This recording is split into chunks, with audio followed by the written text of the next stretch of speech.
Hello வணக்கம் and welcome to Divya's Nalabagam. இந்த பொங்கலுக்கு ரொம்பவே வித்தியாசமான மின்ட் பொங்கல், அதாவது புதினா பொங்கல் எப்படி பண்ணுறதுன்னு பார்க்கலாம் வாங்க. முதல்ல அதுக்கு தேவையான இன்க்ரீடியன்ஸ் லிஸ்ட்டை பார்த்துட்டு வந்துடுங்க.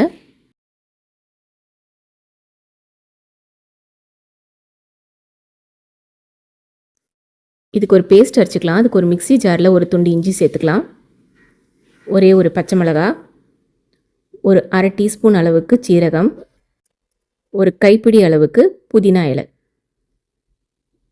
இது கூட கொஞ்சமாக தண்ணி சேர்த்துட்டு இதை நல்லா விழுத மைய அரைச்சி எடுத்துக்கோங்க.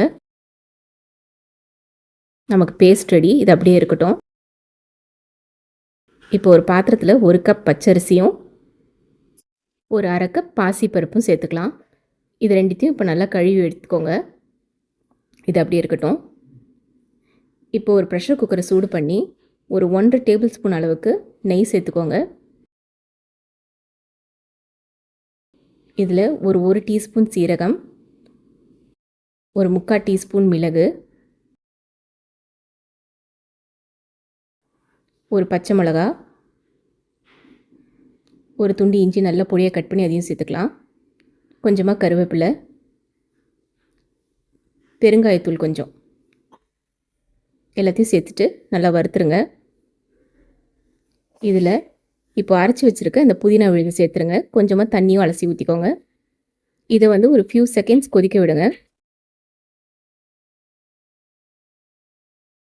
இப்போது இதில் ஒரு 1/4 டீஸ்பூனுக்கு மஞ்சத்தூள் சேர்த்துக்கலாம்.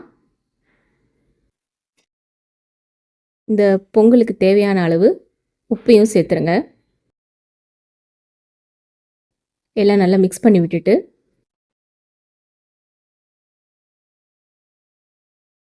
இப்போ கழுவி வச்சுருக்க அரிசியும் பருப்பையும் சேர்த்துருங்க.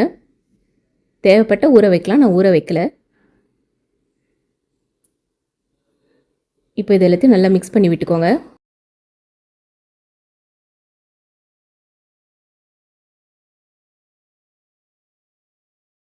இதில் இப்போது ஒரு 4.5 கப் அளவுக்கு தண்ணி ஊற்றணும்.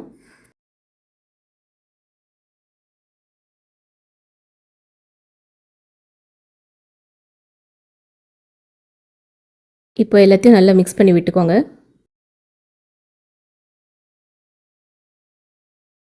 குக்கர் இப்போ மூடிடலாம்.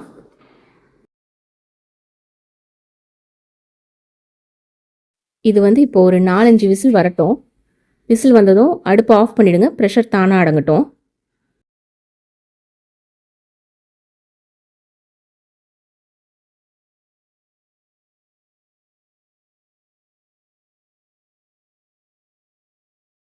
ப்ரெஷர் ரிலீஸ் ஆகிடுச்சு. இப்போ ஓப்பன் பண்ணிடலாம். பார்த்திங்கன்னா நல்லா பதமாக வெந்திருக்கு. இப்போ இதை நல்லா மசிச்சு விட்டுக்கோங்க. இப்போ மறுபடியும் அடுப்பை ஆன் பண்ணிக்கோங்க. பொங்கல் உங்களுக்கு கெட்டியாக இருக்கிற மாதிரி இருந்தால் கொஞ்சமாக தண்ணி சேர்த்து கன்சிஸ்டன்சி அட்ஜஸ்ட் பண்ணிக்கோங்க.